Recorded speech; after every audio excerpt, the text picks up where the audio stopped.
Luto tayo guys ng chili oil. Itong chili oil, linend ko na yung chili niya. 1 kilo to. Tapos 3 boting mantika. Ganito siya guys. Tapos halo-halo lang natin. Halo-halo hanggang sa maluto. Pag ganito na siya guys, ang kulay niya, malapit na tong maluto. Kunting hagod na lang. Lagyan na natin ng suka. Itong suka, pang preserve niya. Para hindi siya laging napapanis. Matagal ang ano niya.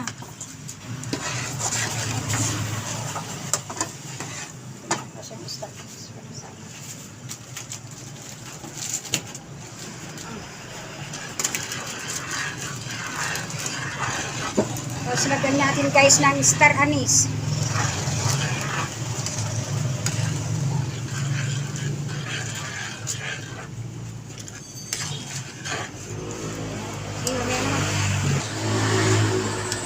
Ito pala guys, di ko nasabi, may bawang ito.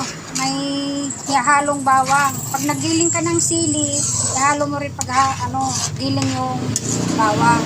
Di ko nasabi kanina, kaya ngayon ko sasabihin. Pag ganito na siya guys, o luto na, pwede na ito. Ito na ang chili. Ano? Chili oil. Ayun, tapos tuloy yung pangalan.